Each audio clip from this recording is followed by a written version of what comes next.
What's up, everybody? Welcome to the Ground Zero Podcast. I'm Rob. I'm Chad. And, you probably have noticed that we've been gone for a little bit. I think it's been a couple months since our last episode dropped. It has been a couple months, my friend. Yeah. And so, Chad, I thought we would just kind of tell them what's going on, why we disappeared. I actually had somebody reach out and ask us, have you guys stopped the podcast? And I said, no, we definitely have not quit the podcast. Nope. We're still going. We would not take ourselves away from the world. No. The world needs us. We are our gift to you. I am. I Does don't that know about sound you, arrogant? but I am definitely a gift to the world. Yes, you are, my friend. Hey, so in episode 1, we told them a little bit about our startup, our prop tech business Swivel. And so we spent the last couple of months, things have been really picking up with Swivel. It is. We are spending our time begging people to give us millions of dollars. Yes, which is a weird to these feeling. Trustworthy faces. So if you're watching out there and you are an investor, a lender, just a sugar daddy, we'd love to hear from you. Who's got to service the sugar daddy, me or you? I'm not going to dignify that question with an answer. So we've got an episode in the bank, episode 9. Okay. No, episode 10. I'm sorry. Episode 10. Episode 10. And that has not aired yet. Has not aired. Okay. And so it's going to air right after this message. It's been aging like a fine wine. It's been aging like a fine wine. It's ready to go, but we wanted to wait until we got back into the studio, which we are, as you can see. Yes. And I think we're ready to shoot episode 11. I think so. So, Chad, you want to start the sand timer behind us there? Oh, and hold on. get that going? On. This is one of my very important duties. There we go. All right. So you guys enjoy episode 10, and we'll see you back here at episode 11. See ya.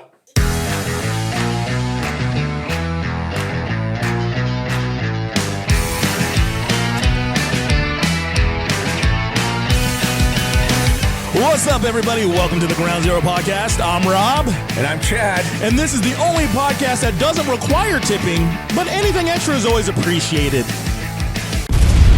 Let's go. We would like tips. We could actually receive tips. We could enable Patreon or something like that. We would like tips, and not just the tip. We want tips. Like tri-tip steak? Is that what you're talking about? Burnt ends? Don't give us just the tip. We want the whole thing. Chad, I'm going to segue right past that entendre, that double entendre there. And pretend I didn't hear it. That was well done on my part. I like medium rare. Okay, so here's the thing. You and I have had a conversation about this. And it seems like tipping used to be considered a reward for good service. Right? Yeah. Somebody does their job, they get paid a wage. If they do extra good at that job, you give them extra money. But now it almost feels like culture has shifted, and there's like this. It's more like a mandatory surcharge on everything. I mean, it used to be restaurants you would tip, but if you got your tire changed at Les Schwab, you didn't tip the guy that changed your tire. Yeah. But nowadays, man, it's this really annoying thing, and this phrase I hate. When they either turn the iPad around to you or they turn the cell phone towards you and they say, hey, you can go ahead and finish that off. Just total it out. They say, total it out, finish it off. What do you mean? You told me it was $100 for this tire. I'm going to pay you $100. They want to be totaled out. And then if you can just go ahead and enter the tip amount there. What tip? No tip. But here's the thing that I hate about that is it makes me feel like a jerk, because I feel like they're expecting the tip, and then if I choose not to tip them, now I'm just a jerk. Yes. Am I a jerk, or are they wrong for? Well, I mean, this is kind of one of those culture war things, right? Much like much like putting your seat back on the plane. Everyone wants to get free money for nothing. Dude, it's absolutely insane. Especially like where we live, right? Yeah. Well, where we live, the minimum wage is like $18 or whatever it is, right? And climbing. And climbing, right? With all of this. Yeah. I can understand, I guess, a little bit more where the minimum wage is controlled by the federal level, where it's like $7 an hour type thing. Yeah. But also tipping came into place that allowed restaurants and bars to pay below the minimum wage, right? And then the tips were over and above, and that allowed them to do. But that's changed, right? In a lot of these states, especially ours, where we live, there's no longer that ability to be below the minimum wage. You have to pay them the minimum wage. But now they still want to carry over all that tipping from before there was that requirement for the minimum wage. And it is ridiculous. I mean, we went and picked up some coffee at Starbucks the other day. Yeah. Okay. And a tip for you to make my coffee? Well, like, I mean, literally, like, I don't drink coffee, but my wife just gets the normal black drip coffee. Yeah. And you want to get tipped for it? What's worse than that is if you go in there and you don't have them make you coffee, you go and you shop around, you pick up this glass. Let's say it's a Starbucks glass. You go, oh, I want to buy this. Take it to the counter. They ring you up. They still go, yeah, if you want to go ahead and total that out. Wait. I'm paying for the glass. You're just ringing me up. That's part of your job. Why do I have to tip you? That's because everyone's lazy now, man. After COVID, everybody became lazy. They all thought that they were supposed to sit around and get paid for nothing, right? Yeah. And then during COVID, remember, like everyone was quitting. Yeah. And like restaurants couldn't find enough employees, and all these businesses, even all the way up to like Microsoft level, right? They couldn't hold on to their coders, everything else like that. But now it's all switching. Now, all these people who were switching jobs are now getting fired and laid off, and they're finding out that their remote work isn't working anymore. You remember, and they're complaining about it, but now the power is switching back to the employer. I think when you take this tip culture where like tipping is expected everywhere, and then you add to that the fact that back when we were younger and we went to the restaurant, it seemed like every waitress was a professional service industry person. You went to a hotel, you had bellhops that were like professional doormen and stuff like that. And so you gave them a tip for being good at their job and making you the most important person, or at least feel like you were the most important person while they were waiting on you, right? Nowadays, like I swear there's no training for service staff. Oh, there's zero. Are there any specials today? Hold on, let me check. Hey, we got any specials? Oh, yeah, we got a sandwich on special. I'm like, oh, what's in this? I mean, there used to be like, if a waitress came to your table and you said, hey, what all is in this? They could have 200 items on the menu. You say, what all's in that? Yeah. I'm allergic to gluten. Okay, well, that one I know is gluten-free. But if you like that, you might also like this. And they give you suggestions. Yeah. You'd order something and say, hey, could I also suggest to get these fries instead of those fries? Oh, yeah. They'll go better with that meal. And you're like, well, thank you. Or you go, hey, I'm thinking about a soup or a salad. I'm not sure. And they would tell you, well, we do have the half soup, half salad special. Yeah. Nowadays, all they do is take your order, and you have to know the menu better than them. Oh, I know. I mean, like I said, it's a little bit can be a little bit confusing, like state to state. So, for example, like this article, they're saying in Tennessee, the sub minimum wage is what they allow. What they're saying is, hey, if you own a restaurant or you're in some type of industry, you're allowed to offer below the minimum wage, right? Okay. So in Tennessee, the sub minimum wage is $2 an hour. $2.13 an hour. So there I can definitely see, tipping is necessary and they really rely upon it, right? To get them up higher. But like I said, in Washington, I think we're like at $18 an hour and they're not allowed to do a sub minimum wage. So why would I be tipping people in Washington? Like in Tennessee, I can definitely understand being more sensitive to the fact that this is now a significant part of their paycheck. But on the other end of things, no. So let me tell you story, and this brings this into it. So as you know, we were down in Georgia and we were at my son's graduation from infantry school and stuff like that. So afterwards we went out to eat. Okay. We went out to this restaurant. It was nothing big. It was just kind of like a sports bar-ish type thing, and there were 6 of us. Okay, and of course I'm picking up the bill for all 6 for my daughter and son-in-law and my son, and you're a generous guy, and his girlfriend who showed up. The problem is that woman pushed us over from 5 to 6. So when she pushed us to 6 people, they added on a minimum tip. Yes. You want to know how much the minimum tip on this? Even though it was just 6 of us. 18%. Burgers, fries, that's all it was. Nothing special, not anything hard. 18%? Okay. There was a $40 minimum tip added to our bill. Wait, it wasn't a percentage base? No, it was a $40 minimum tip added to our bill with all of it. Oh, my word. And we didn't do anything special. And to be honest with you, it was the worst service I've had in a long time. Bro. Like this lady rarely came by our table. She didn't fill our drinks, water, soda, all that other good stuff. And it was just ridiculous. And I get my bill and there's a $40 tip added on there for us being there for like an hour. That is ridiculous. For an hour. Ridiculous. Yes, for okay. now for burgers and fries at like a sports bar. I'm going to show you. I had on my show notes. Oh, here we go. My pet peeve. It really says there, Rob's pet peeves. Same thing. Any automatic gratuity when you have a party of 6 or 8 or more, that is not a tip. That's a tax. Exactly. And it should 100%. be illegal. Oh, and check this out. Those they even had after adding on a $40 tip onto this thing, they even had a line for an additional tip. These actually had the audacity to put on an additional tip line. It's like, you bought us burgers and fries. There were 6 of us here. That's not exactly overloading you. In fact, there was probably in this entire restaurant, there was 3 tables that were being used at that time period, and they hit us with a $40 tip. I'm incensed with you and for you. I stand in your corner. Hashtag with Chad. I mean, listen. Yes. By the way, just so everyone knows, it's called the Cannon in like Columbus, Georgia.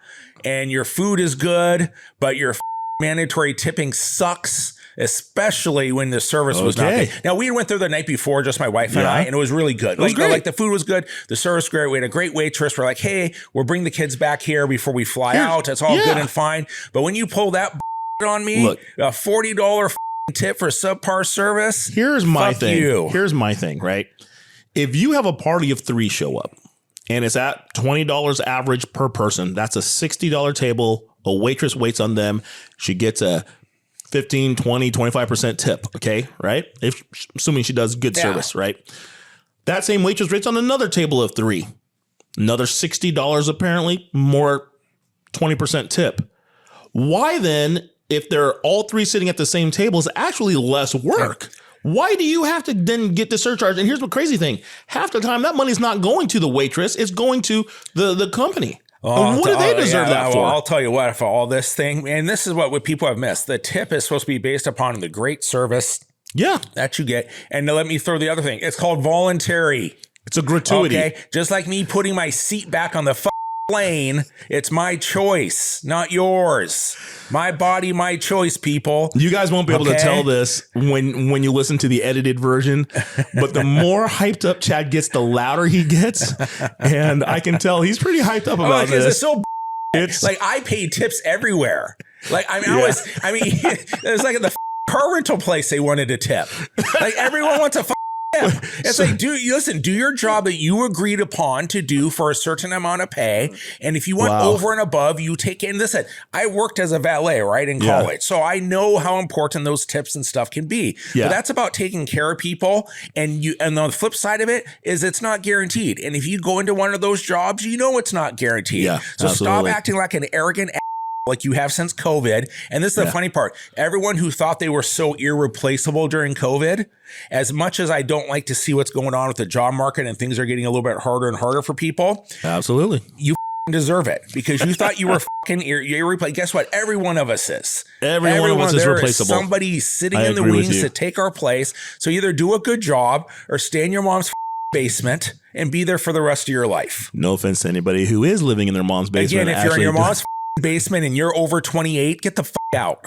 Like literally, let's stop making excuses for people being adults. That's a different podcast. Listen, my son is like 22 years old. Okay. He's serving his country. Okay. He's now headed off to airborne and to special forces school. Good for him. And we saw literally during his graduation, there was like a couple hundred of them from his infantry school. Get out there and work. Okay. Stop making your excuses, get out on the work, get some life skills, get some skills for employment wise, and start stepping up. Caleb and everybody else serving our country, thank you for your service. So anyway, well, let me tell you though, at this restaurant though, they had an eating challenge. Yeah. Okay. And the eating challenge was this burger that had 3 10-ounce patties on it. Oh, wow. It had like 12 slices of bacon and cheese and lettuce and onions. And then there was like a pound of chili cheese fries and you had to do it like in a half hour. Oh, he came close. He didn't do it. He was looking good through the first like 15. Oh, brother. And then the second 15 was rough. You brought shame upon your family. Well, it was really, really, really rough, man. So I mean, it was. And I know like people can't see this on all of this. But let me show you a quick picture of it. All right, if you send me the picture of the burger, I will put it up. This is what the burger looked like. Oh wow. Okay. I'll have that picture up. Put that it'll burger be up there. right here. Right there. See that thing? Oh, it looks good. Right there. Yeah. And guess, send us a tip. How do we turn on the tips? We need to turn on the tips. Go to patreon.com for okay. So you called out your restaurant, and this happened a long time ago, but I'm still going to call it out. Cannon. When I was working at a software company up in the Bellingham area, we went down to Mount Vernon to this Italian restaurant called Il Granaio. It's the old granary. And it's supposed to be a little more ritzy, nicer place, right? We want to go get some good pasta and stuff. So we go there. And there's probably a dozen of us. And now the menu says, parties of 8 or more, there's a 18% gratuity added on. So I called the waitress over. I said, hey, here's the deal. We're all working in the technology industry. We're all generous people. We're going to tip well. If you waive this gratuity, I promise you it'll be over 20%. Okay. A little negotiation. If you leave it on, that's all you're going to get is that 18%, not a penny more. And so she went and got the manager. Manager came over. He greeted me. I said, so I've got a problem with mandatory gratuities because they're not gratuity at that point. And so I'm asking you to waive that for us. And if you do, I promise your server will get over 20% instead of just 18%.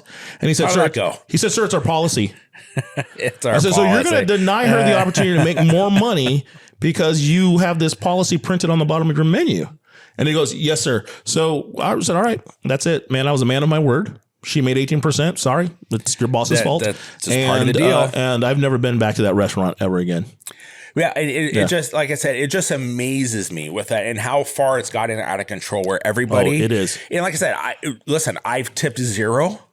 I've tipped $100. There's even one time on Christmas, I tipped $1,000. $1,000 I gave. Wow. Okay, on Christmas Eve. That's crazy generous. But the flip side of that is, like now it's just gotten to the point where I become jaded about it. Yeah. And I you want to flip your little iPad over to me every single time for every time I come in, I get my tires changed. You want a tip? If you want to go ahead and finish that off, sir. Yeah, it's just ridiculous. I'll tell you what, man, if I can see, where my food being made, I ain't going to tip that. If you're telling them what ingredients to put into your thing along the assembly line, it's just ridiculous. Okay, so let me share some tips about tipping culture. Okay, so when it comes to the prevalence of tipping, approximately 41% of Americans reported that they always tip, while only 4% stated that they really do. Now, I will tell you this: I will never zero tip. Why? Because if you give them $0, they can think, oh, he forgot to tip. But if I give you 3 cents, that tells you are the horrible. Purposeful insult. The insulting You do the tip. purposeful insult. Yeah, I rarely do that, but I'm just saying if I had to send the message, that's what I do. I'm not going to go $0. I saw one thing online where the guy wrote in the tip line, don't eat yellow snow. That's a good tip. Do not, as a matter of fact, don't eat yellow snow. And listen, this is nothing against people who are out there working hard and taking care of their customers and doing, but guess what? Every freaking industry we walk into, you don't deserve a tip. It's not their fault. It's not their fault. But average tip in the U.S., take a guess. The average tip, like on a restaurant? Yeah. Well, it doesn't say restaurant in particular. Percentage or dollar percentage. Amount? Average tip percentage. Oh, to be honest with you, I read an article where I hear it's really, really low in general, but this was for Uber and stuff. Yeah. This was 2023. So I will say 10%. No, it's actually 21%. Really? The average tip. Now, it's not saying restaurant only. It just says that was from Upgraded Points, an article there. Wow. But 20%. Man, Restaurant Dive magazine had an article that said there was a decline in generous tipping. The percentage of customers tipping 20% or more has steadily declined over the past 3 years. So in 2021, it was 56%. From kind of COVID on down. Yeah. And then it decreased to 42% in 2023 and further to 38% in 24. I read an article about from a Lyft driver, and he said like his average tip per ride is like $1.25. Wow. Which means I'm way over tipping. Yeah, when we were, I'm always adding like when we were in Vegas. I'm always adding like $5 plus on that tip from that generous. ride. But we need to be less generous. Well, but at the same time, we're representing our brand, our company that we were that. We need to be less generous, man. $1 like 25, and he said that actually half of the people don't tip at all. But remember that guy in the Tesla? He was complaining about how expensive the Tesla was. He was explaining. He was complaining about because the price had dropped after he bought it. He was like, I bought this thing, and then they lowered the price, and then they're not going to give me a refund. And like I said, though, everyone thinks they're more valuable than what they are. Side note: Cybertrucks are being recalled, and it's kind of crazy. If you haven't listened, go back and listen to our Cybertruck episode. It was a few episodes back, but oh man, our views are totally justified. They're like people that bought Cybertrucks are getting hosed because some insurance companies will not insure them now because of all the issues that they've been having. So this guy bought a Cybertruck, and then they won't take it back. They won't take the Cybertruck back, but he's in New York, and in New York, the company that insures him will not insure Cybertrucks. Yeah. And so he's just kind of hosed, but he can't drive without insurance. So now what does he do? Well, I mean, he'd have to self-insure. $120,000 mistake. You can get like a bond or something with all, but I mean, let's be honest. I've never like owned one of the Teslas, but we've ridden in a few through the, the Ubering and all that other good stuff and Lyft. And to be honest with you, I haven't been impressed by any of them that we've been in. Yeah. At all. The original Roadster I liked a lot. But anyway. I mean, the ride was clunky and cheap back materials. To tipping culture. So there's a new term now introduced in the culture called tipping fatigue. Tipping fatigue. Yeah. And it says this is from Pew Research. A significant majority of Americans, at 72%, feel that tipping is expected in more places today than it was 5 years ago, leading to confusion and frustration about when and how much to tip. Because we're used to the restaurant industry tipping. So when you go to coffee shops, well, how much do you tip there? Because sometimes I look at it and I go, okay, well, 15% is only like 83 cents. So let me give them a couple bucks, but I'm tipping like 50% sometimes. It's That's crazy. Yeah, it is when you think percentage wise in that situation. So like drop a buck in there. When you go to the bar and you get a drink, like you don't typically tip percentage. You throw a few bucks, 5, 10, whatever, right?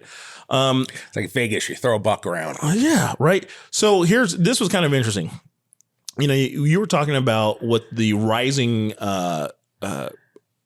cost of or the actual wage, the minimum wage. Some people in a survey said that economic factors such as inflation have influenced their tipping behavior. While 10% of customers are tipping more due to the pandemic, 17% are tipping less because of inflation, and 60% of Americans wish that they would do it with tipping culture entirely. Listen, I think it's definitely going downhill. I think people are done with it. I feel bad that somebody who has chosen to go into the profession of waitressing has to rely on their tips in some places because they're making less than minimum wage. But man, this inflation and this, it's inflicting all of us. 100%. It's affecting all of us. We just went to the grocery store and bought eggs. Yeah. We got literally 18 of them. $13. Ooh. $13 for 18 eggs. Okay. Wow. But on the flip side, I will say this. I've never seen so many like sales and coupons over like the last 5-6 years. Like Fred Meyer's, that like all of a sudden I looked at Amy, I'm like, man, I know things are starting to turn because we've never seen this much discounting as we have, over the last 4 or 5 years where people were just kind of thrown around. But plus credit card things are going up. There's a lot that shows things are shaky and they have to jumpstart the economy somehow. People are spending less because it costs so stinking much. Oh, of course it does. So we talked about this in the real estate industry, that there's this artificial inflation due to all these extra costs and stuff being handed down to the home buyer or home seller. Well, it's the same everywhere, right? Oh, on everything. So the transportation and the warehousing people increase their costs. And so now when the grocery store gets that item, it costs them more. So they have to raise their prices, right? And it's not like our bosses are increasing our wages because everything's more expensive. Yeah. And so it just becomes this unending cycle. So I think there's a general overreach. Oh, 100% today, there is. In tipping culture. So I was looking up some stuff. It says that the days of tipping just waiters and bartenders are gone. And now you're asked to tip at coffee shops, fast food counters, and even self-checkout. Yeah. Oh, yeah. Who am I tipping at self-checkout? Me? Well, we were at the airport and we were at one of their little restaurants where it was just like a Chipotle-ish type place. Yeah. Right? Tip. They wanted tips. Wow. They wanted tips. If you go into McDonald's right now, there are fewer people at the counter, and they got these kiosks that you can order from. Yeah. Grab your little number. You tell it which number you grabbed. Oh, I'm number 23. And then somebody will bring your food out to you, right? Or they'll just shout from the counter, number 23, and then you have to go up and get it, right? So at that kiosk, it'll ask you if you want a tip.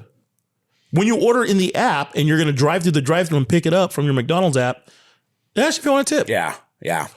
Well, who's getting that tip for what service? What did they do? Yeah. Well, like I said, I think COVID really screwed things over because a bunch of people started doing things that they didn't normally. Yeah. They're like, oh, I'm going to tip this person because they're working during COVID, right? Even though it's not somebody they would normally tip. Yeah. They were kind of considering it as a thank you or whatever the reason was. The problem is once you start something, it's very hard to stop that thing. So now we have all these people in all these industries that think they need to be tipped. Yeah. And it just got out of control. For example, I was reading an article that said that on real estate, like you brought up, that the average from 2018 to 2019 to now, in order to afford the average house, you have to make double of what you were making in 2018 and 2019. How many people's salaries do you think doubled between 2018 and now? Listen, like very low, nobody. I mean, like in our area, you and I talked about, in our area, the average, your salary that you have to make for the average home is like 150, 160,000 household. Entry-level jobs aren't doing it anymore. And the reality is people just are not going to make that. No. But the flip side of it is, hey, this tipping thing is not going to be the answer to all of it. No. And the other flip side of this is life isn't fair. I mean, sometimes if you want to improve your overall outlook on it, maybe you got to go get different skills. Yeah. Here's my take on this whole, tipping everywhere thing. Just because your cash register has an iPad that you can spin around towards me doesn't mean I owe you a tip. Well, 100%. Yeah. Oh, I was wrong, actually. As I was looking through this article, wasn't 50% of people don't tip Uber and Lyft? 60%. Dang. Man, we're considered very, very generous, my friend. I like to be generous. I want to be generous, but the culture makes me want to not be generous. Yeah. Like whenever I order DoorDash, yes, I'm paying a service fee for that delivery. You're getting paid, but I like to tip and I like to be generous. Yeah. And I like to think, you know what? This person's got 4 drinks. Like if I'm ordering for like our entire group, right? For one of our meetings or something, they got 4 drinks they have to wrestle. They've got 3 bags of food they've got to wrestle. And so I want to be able to give them a tip. But what I also don't like about this whole app order tipping thing is you're being asked to tip before you get the service. Yeah. So if I put on a $6 tip because I go, well, that's a lot of food and it's going to take them a long time to get all this together at the store, get it in their car, get it over here safely. If they bring it over here and my drink's been spilled and all this, like I can't take the tip back. Oh yeah, yeah. And so that frustrates me. It is interesting though, as you were saying, hey, who's getting the money? Yeah. Part of this article was also saying that a lot of the payment processors, i.e. like Square, they're taking a percentage of the overall. Oh, of course. So if they're having the tip done through their payment platform, for example, in my case, that 40% or that $40, they're taking a percentage of not only the overall, they're now also taking a percentage of that tip of that $40 in addition to it. And when you multiply that per every restaurant, every place that they're in, it is probably hundreds of millions of extra dollars they're making as a result of it. Stinking middlemen. Am I right? Middlemen. Here's the other thing that I talked about earlier is the decline of the service industry in general. Lower wages. You mentioned the understaffing thing. Frustrated workers means customer service is worse than it's ever been. Yeah. Restaurants are struggling with high turnover rates and burnout, and it makes dining out kind of it's a crapshoot. Yeah. Are you going to have a good experience? You can have a bad experience. And that person, most of the time, I will say, doesn't care whether you have a good experience or not. Yeah. It used to be that you walked into Denny's and you always had that waitress that was like the best waitress. Like, you're like, oh, I hope we get seated in her section, right? Oh, yeah. Yeah. We go to the local Applebee's over here. We go to the local Applebee's over here on the regular. And John is the best server there. John is getting a shout out. He's also a manager there. So John Rodriguez, I will shout him out every day of the week. If you can learn to be like John in your profession, he's like a breath of fresh air. He really cares about his customers. And when you're a regular, for example, as you guys can tell on this show, I drink a lot of beverage. I tend to need to hydrate more than the average bear, right? Okay. So he says, what are we having today? And I'll say, just water. He shows up with 2 glasses right off the bat. Oh, off the bat. Knows his clientele. And when he sees me finish 1 glass before I never have to ask him, hey, can I get a refill? He always brings one by. Yeah. without me having to ask. And so that gentleman does really well on his tips from our group. I will tell you that. Yeah. There was a time when we went in there and we said, hey, how's it going? And he goes, it's been a rough night. It was prom week. And so they had these large groups of teenage kids. And he had a table that had like a $300 tab. And they didn't tip. Is that what we're doing? And they didn't tip. I know, but is this where high school kids have fallen? I guess. Yeah, on prom, you're going to the B's? Well, I guess it happens. That's not how it was back when I was in school. Well, yeah, we went to CI shenanigans. We didn't get nice away with places. the B's. But I tell you what, though, so like I feel bad for the guy. We consider him a friend now because we've known him. We've been going to this restaurant like for several years now, and we've known him through the birth of his last 2 kids. I mean, wow, so we see pictures and quite updates. A relationship. Yeah, we're like family. We're familiar. You're right? half a step away from a prenup. Well, pretty much, right? And so, like, here's the deal. If John were to leave Applebee's and he were to say, hey, I'm at Sherry's now, even if I love the food better at Applebee's, I would go to Sherry's. Well, unfortunately for you, Sherry's are all like shutting down. That's what I'm saying. Shout out to Sherry's, man. We miss you guys. But do you know what I'm saying? Yes. When I was in college, there was a server at the Denny's, and we used to go there, and he was great. And then he was like, hey, guys, I'm sorry to tell you, this is my last week. I'm going to start over at IHOP. Oh. So we started hanging out at IHOP. Well, because it wasn't just about the food. We wanted a place to hang out. The experience, right? Where we could grab a bite, and then he would always come over, and he was full of all this knowledge. And he goes, "Hey, what are you guys talking about? Oh, we're talking about Greek civilization and how." And he goes, "Hey, let me tell you something about the Ottoman Empire." And you like just go give us this knowledge. We're like, dude, like I know. Is this guy, right? I agree with you. It's about the experience. But like I said, this is how effed up it's gotten. We went whitewater rafting. Okay, the whitewater rafting company that we went with, they didn't ask us for a tip for our guide, even though our guide was pretty good. Yeah. All right. Okay. But the Starbucks girl was asking for a tip. Which one's more important? The guy that got you there safely, who's guiding me down, class 4 and 5 rapids, or the girl who, poured a straight just black coffee into the grande cup. What's it? So like I said, it's just gone out of control. I mean, and the stats they did a survey on it, and they say that almost 70% of people think that tipping has just gotten out of control and they're tired of it. So, there's always a tipping point, right? Only 70%. We go. And then all of a sudden people rebel against it and they're like, screw it. Pun intended. Yes. We've reached the tipping point. Well, and this is why, and they can say whatever they want about their costs and stuff like that, but people will just stop going, right? People will stop eating out at restaurants when money gets tight. And then guess what? You as a server won't have a job because that restaurant's going to have to minimize their workforce. There's always a give and take with all of this. Yeah, and I wrestle with giving this hot take because I like to be generous. Yeah.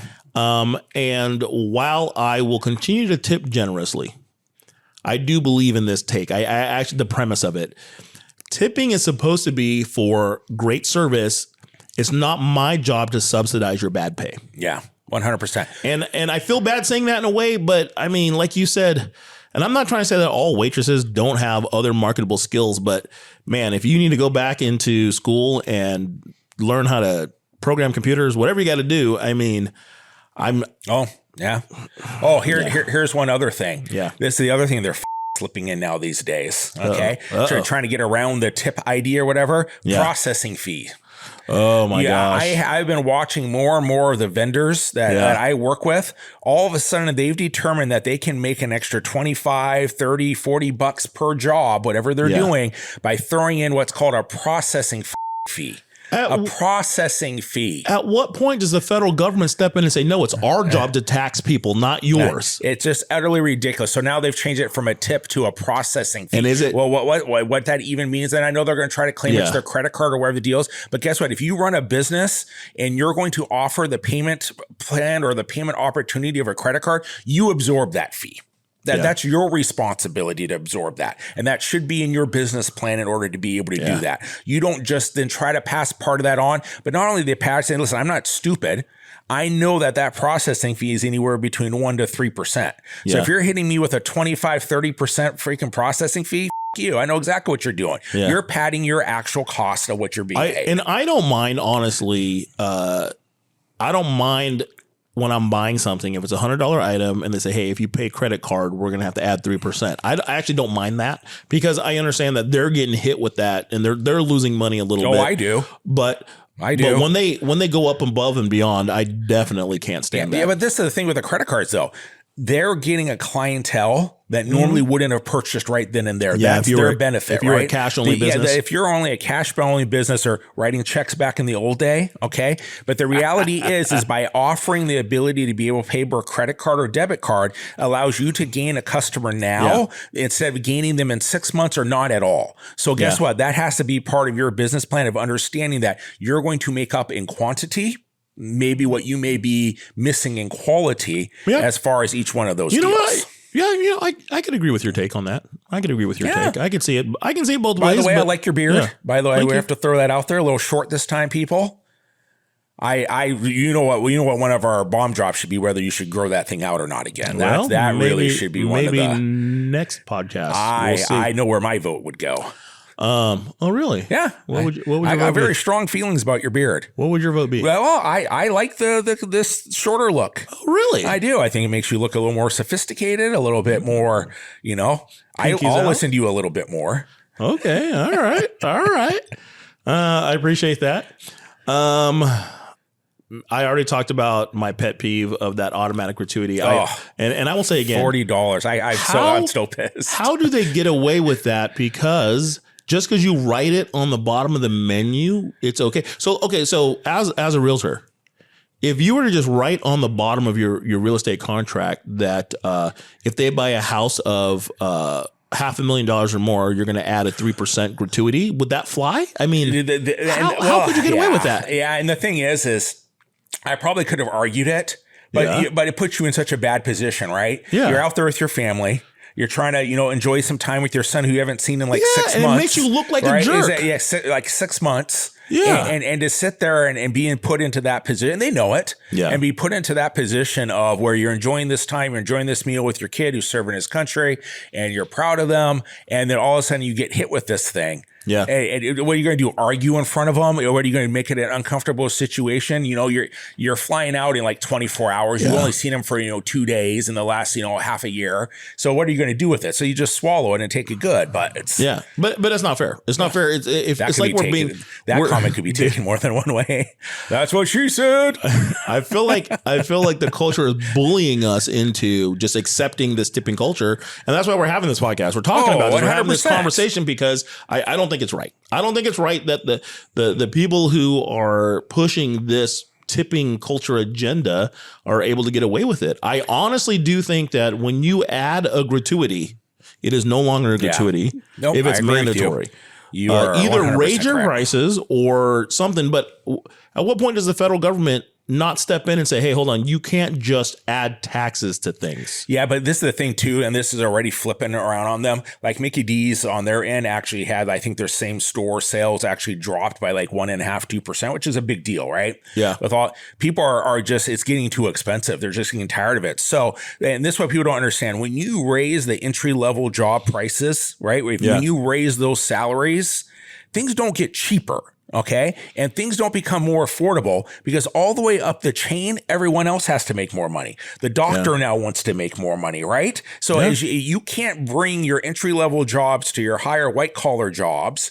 Okay. So when we do these things, like, for example, back in the day, right? Our grandparents' day or even our parents' day they were making, these salaries of 50 cents an hour, or they were making salaries of $2 or $3 an hour, right? But they were affording cars, they were affording houses, they were able to go out, they were able to do all of these things, even though they were making 1/10 of what we make. Because and put money in savings. Exactly. Because when the cost of goods goes up, it doesn't matter what the you're making. If I could afford the same lifestyle at $5 an hour as I now need to make $20 an hour, all it does is and it starts pricing people out, right? Because not everybody gets brought along with it. So then you're just screwing everybody else. We could just move to El Salvador right now. Oh, El Salvador. Do they allow tipping?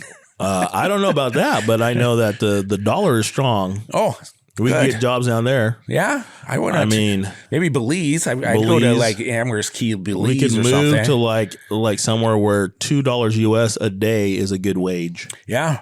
Well, I mean, when we went to Jamaica 4 or 5 years ago. Yeah. I mean, their police officers make $110 a month. Oh. I mean, it's just. How do you expect people to actually keep the law and not take bribes? Well, of course, if you're not paying them. But of course, decent. But that's what happens, right? When you start pulling this. I mean, this is what Right now, people at minimum wage in Washington are making more money than they've ever made before by far, right? Yeah. But guess what? The price of buying a home is doubled. So guess what? You're still in the same apartment. Yeah. You're still struggling in the exact same way as you were before. Yeah, everything just goes up, right?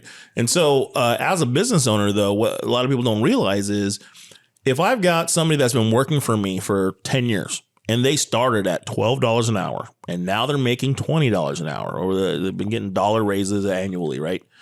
So they're making $22 an hour or so. And then I hire a new kid now, and the laws change, and I have to pay that kid $18.50 an hour. How's that person going to feel that's been working for me for a decade, and they've worked their way up to $22.50 or whatever it might be? They've only got a couple dollar wage gap between the starter and them. But the problem is now you have to raise. You have to raise his salary. $30 an hour. But then how do you afford that? By raising the price of your goods. Exactly. So now the person who is working, in your industry can no longer afford your goods, or your goods are way too expensive for them, because all this is a domino effect going upwards rather than downward. And this, like I said, that's what people don't understand. Listen, it's not what you make; it's what you can afford with that money. And by raising people's income, you have now increased the cost of the goods. They'll never catch up. So when it comes to, like, let's go back to food places. Oh, okay. I think, full service restaurants, I'm going to tip. Okay. Even if it's 3 cents because they were terrible, I'm going to tip at a full service restaurant. I like the fact that you like to send a personal message. This is where it starts to get questionable for me. When you go to baristas, fast food workers, counter service employees, it's like, what have you really done? Now, And the thing is that counter service, the place where you go and you order your food, pay at the counter, and then you go sit down. The service after you pay could be the worst you've ever gotten. But if you've already tipped, then what's to keep them from just taking your tip and giving you terrible service? Nothing, right? And so I like the idea of, I think the restaurant industry has it right. You leave the tip on the table when you're done to reflect how you feel your server did. How your experience was. But if I have to go into a McDonald's and I have to punch in my order and get my own receipt, if I have to carry my own tray full of food to my table, you're not getting a tip. Bottom line. No, I agree fully. I agree. Tipping should be kind of rare. They should be only in certain industries. Yeah. I think we need to take it back. We need to take it back to where tipping actually means you've done an exceptional job. So I think it's that time. Oh, here we go. It is time for Here we go. Is this the right button? Oh, I don't know. Oh, you're such a child. It's time for our bomb drop of the week. Listen, I'm going to go with what we just talked about here. Does counter service, because I just told you guys how I feel. I want to know how you guys feel. Does counter service even deserve to be tipped? I'm talking like fast food places.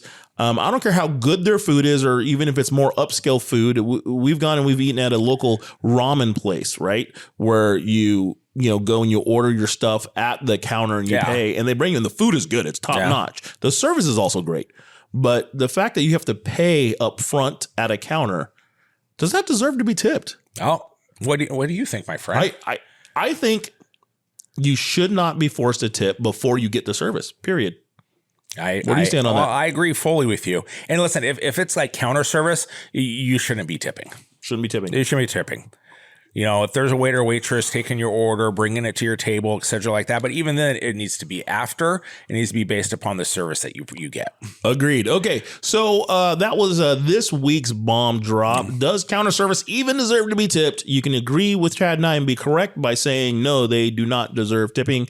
Or you can be wrong and say yes. But let's take a look at episode. Subtle hint. It's always good to go along with me.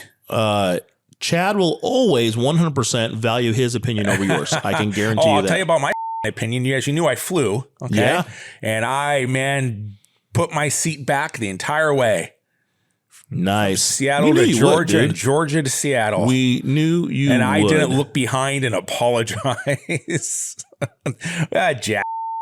I can't wait. She needs to come on this show.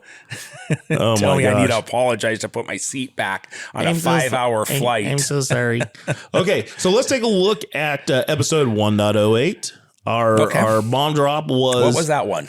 It was titled Work from Work. and as opposed to work from home. Oh, remember? Look at you. So the clever title. So witty. So the bomb drop was this: for an equivalent job, should the work from home employee get paid less? And Chad and I both said yes, they're less productive and shouldn't get paid for taking naps, doing chores, or even worse. Those 15%ers out there. Speak the truth. And you know what, Chad? 96.15%. Oh, 96.15. Agreed with us. Oh, really? We won. Woohoo! Well, there's some smart people out there. I think, and you know, you can see this. I dropped the image in this document. I took a screenshot so that you can see the percentage, but it got cut off because it goes over the next page, and now I can't see. Gotcha. I can't see what the other answer was, but if I remember correctly, there was one person, probably a work from homer. Like, but I want to work from home. No one fights harder for work from home than work from homers. Exactly. Like no, they will tell you that they are changing the world. It could have been your friend's wife from your story. That the world will fall apart if they're not allowed to work from home. Man, that they're more important than the business itself, even though I have no idea why they think that, because they're not the one who's paying the salary. I don't know, bro. No one thinks more highly of themselves than a work from homer. And listen, there's always going to be the exception, like we talked about. A few people who do it well. Yeah. And there's some industries where it may work, right? Like maybe a call center or whatever the deal is. Yeah. But the rest of you are running a scam. You know you're running a scam. I will hook you up to a lie detector test, and you will come back that you know you're lying to everybody. If you would like to hear more of Chad's opinion on this, watch episode 1.08, Work from Work. But we do love hearing from you, whether it's your hot takes on tipping practices. We want to hear your service industry horror stories, your thoughts on if gratuity in general should just stop. Hit us up on the email. We are at thegroundzero.podcast@gmail.com. You can find us on the gram at Ground Zero Podcast, on TikTok, also on TikTok. TikTok. Is that a new thing? That's a new one that I'm starting. That's like the alternative to X. It's like a tacky version of TikTok. We are at the Ground Zero Podcast on X, also known as Twitter. We are at. Why does everyone say that? Stop. We are at GRNDZRO. We all podcast. know it's X. And on Facebook, you can find us at facebook.com/Ground Zero Podcast. Thanks for listening to us. This is the Ground Zero Podcast. I'm Rob. And I'm Chad. We'll talk to you guys next week. Out.